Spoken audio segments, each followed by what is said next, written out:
یہاں ایک سوال پیدا ہوتا ہے کہ پریشانی تو نیکوں پر بھی آتی ہے، ان کے تو گناہ نہیں ہوتے. جی ہاں، پریشانی گناہگاروں پر بھی آتی ہے، پریشانی نیکوں پر بھی آتی ہے، مگر دونوں کے اندر فرق ہوتا ہے. اس فرق کو سمجھنے کی ضرورت ہے، اس فرق کو سمجھنے کی ضرورت ہے. نیکوں پر اللہ تعالیٰ اس لیے پریشانیوں کو بھیجتے ہیں کہ ان کو بعض وہ درجات دینا چاہتے ہیں جو اپنی محنت سے وہ حاصل نہ کر سکے. اب پریشانیوں کو بھیج دیا تاکہ اس پریشانی کو وجہ بنا کر اللہ تعالیٰ ان کو قرب کے درجات عطا فرما دے. تو اللہ والوں پر اس لیے پریشانی آتی ہیں ان کو اپنے رب کے قریب کرنے کے. اس لیے حضرت مجدد ثانی رحمۃ اللہ نے فرمایا کہ سالک کی قبض کی کیفیت میں جتنی ترقی ہوتی ہے صاحب کی حالت میں اتنی ترقی نہیں ہوا کرتی. قبض کی حالت کہتے ہیں جب کیفیات سلب ہو، دل نہ لگ رہا ہو، اور اس وقت بھی انسان اللہ کے در پر لگا ہوا ہو عبادات میں، تو اس وقت بڑی ترقی ہوتی ہے اس کی. تو یہ اس لیے کہا کہ تم دیے باد مخالف سے نہ گھبرا اے باپ، یہ تو چلتی ہے تجھے اونچا اڑانے کے لیے. تو اللہ والوں کے لیے آتی ہیں اونچا، ان کو اونچا اڑانے کے لیے. اور یاد رکھنا کہ اللہ والوں پہ پریشانیاں آتی تو ہیں، مگر ان پریشانیوں سے ان میں بے چینی نہیں آیا کرتی. جس کا رب سے تعلق ہے اس کا بے چینی سے تعلق نہیں ہے. یہ یاد رکھنا کہ اللہ والوں پہ یہ پریشانی آتی ہیں مگر ان پر بے چینی نہیں آتی.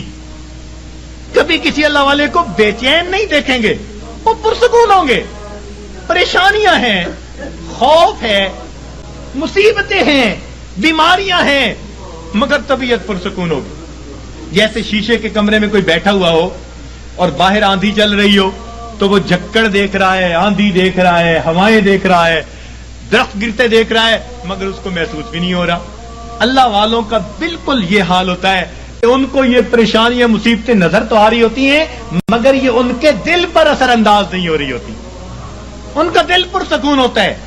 این مصیبتوں کے عالم میں بھی دل اپنے پروردگار سے لگا ہوا ہوتا ہے. چنانچہ ایک بزرگ تھے، اپنے گھر کے اندر کچھ تلاش کر رہے تھے، حالانکہ ان کے بیٹے کی شادی تھی. تو بیوی کہنے لگی جی بیٹے کے لیے دلہا بن رہا ہے، گھوڑے پہ چڑھنے لگا ہے، بارات جانے والی ہے، آپ کیا تلاش کرتے پھرتے ہیں؟ کہنے لگے میں کفن کے کپڑے تلاش کر رہا ہوں، چیزیں تلاش کر رہا ہوں. ان کا کس لیے؟ کہنے لگے دل میں ڈالا گیا ہے کہ ابھی ابھی میرے بیٹے کی وفات ہو جائے گی، تو میں نے کہا میں اس کے لیے چیزوں کا انتظام کر لوں. میاں بیوی بات کر رہے تھے، باہر سے اطلاع ملی دولہا گھوڑے پہ چڑھنے لگا، پاؤں پھسلا، گردن کے بل گر کے موت آ گئی. یہ ہوتا ہے دنیا دولہا بنا رہی ہے اور ان کے دل میں الہام ہوا موت آنی ہے تو گھر میں تیاریاں کر رہے ہیں. سرے تسلیم خم ہے جو مزاج یار میں آئے، اپنے رب پہ راضی ہیں. سبحان اللہ. تو اس لیے اللہ والوں پہ بھی یہ تکلیفیں آتی ہیں مگر ان کے دل کو بے چین نہیں کرتی، پریشان نہیں کرتی، ان کے دل پرسکون ہوتے ہیں. ہاں ان کے رجوع اللہ میں اور زیادہ جو ہے ترقی ہو جاتی ہے. اور یہ گناہوں کا وبال بن کے بھی آتی ہیں گناہگاروں پر. اور اس کی پہچان کیا ہوتی ہے کہ دل پریشان ہوتا ہے. تین باتیں یاد رکھیے، تین باتیں یاد رکھیے کہ جب کسی انسان پر کوئی مصیبت آئے اور اس اٹھانے کے لیے بھیجی گئی ہے تو پریشانیاں تو آتی ہیں. اس دنیا میں کون ہے جو پریشان نہیں ہے؟ دری دنیا کسے بے غم نہ باشد، دری دنیا کسے بے غم نہ باشد، اگر باشد بنی آدم نہ باشد.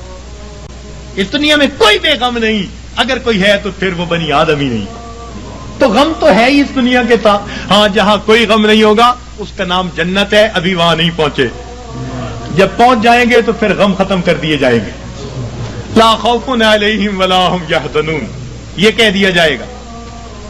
دنیا کے اندر تو یہ غم آئیں گے مگر یہ غم کبھی کبھی آتے ہیں.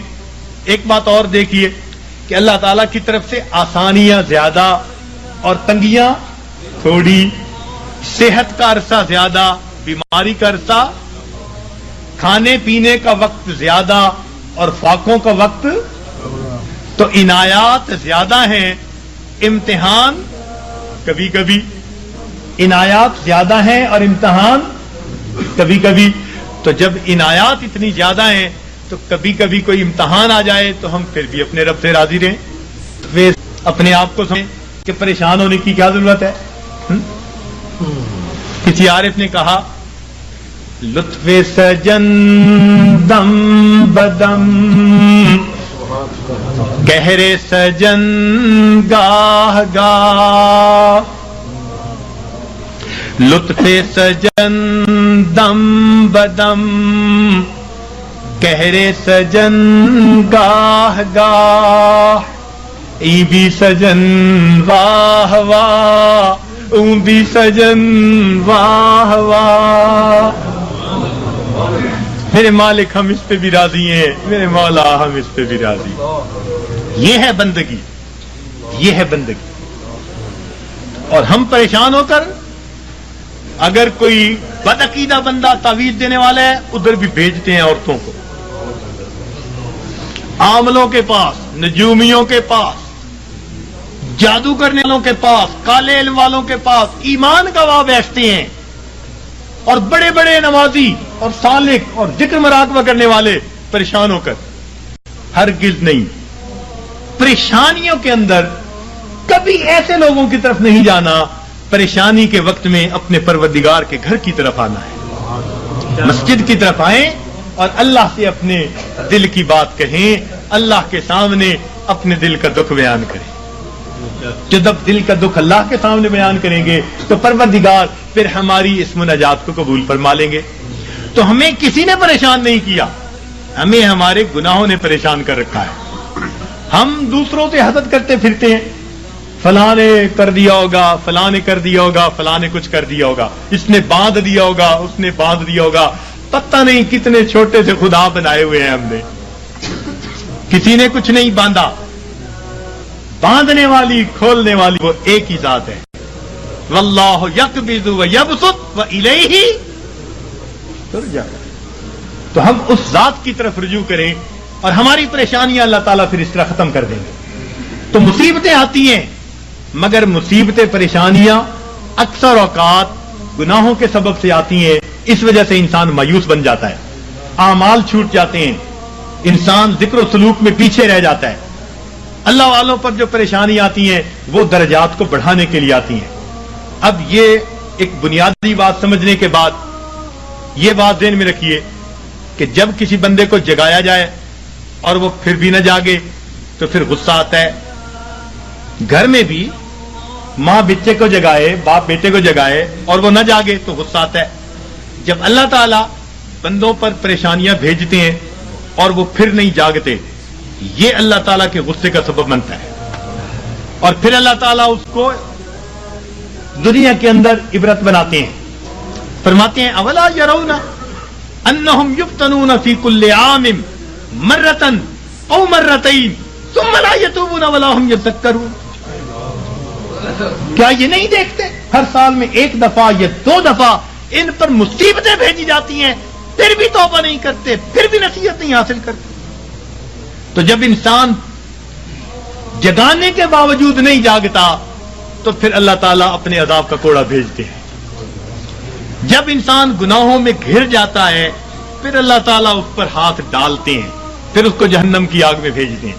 اس لیے فرمایا بلا من کسب سیئۃ، کیوں نہیں جس نے گناہ کیا، وَأَحَاطَتْ بِهِ خَطِیئَتُهُ، اور اس کی گناہوں نے اس کا احاطہ کر لیا، فَأُولَٰئِکَ أَصْحَابُ النَّارِ هُمْ فِیہَا خَالِدُونَ. یہ ہیں آگ میں بھیجے جانے والے، ڈالے جانے والے، جو ہمیشہ ہمیشہ وہاں رہیں گے کہ گناہوں نے اس کا احاطہ کر لیا.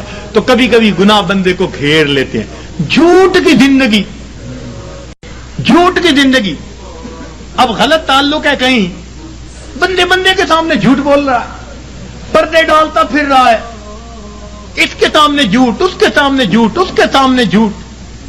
حدیث پاک کا مفہوم کہ بندہ جھوٹ بولتے بولتے اتنا جھوٹ بولتا ہے اللہ تعالیٰ فرشتوں کے ذریعے نام اعمال میں کذاب لکھوا دیتے ہیں، جھوٹوں کے دفتر میں نام لکھا جاتا.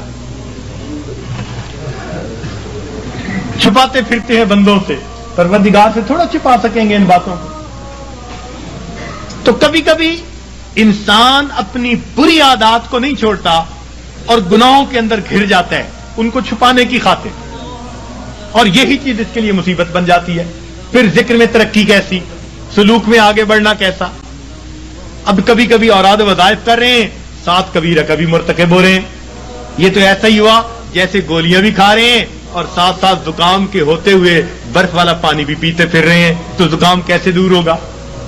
اسی لیے ذکر و سلوک میں آنے کے لیے پہلا قدم یہ ہے کہ انسان اپنے گناہوں سے سچی توبہ کر لے۔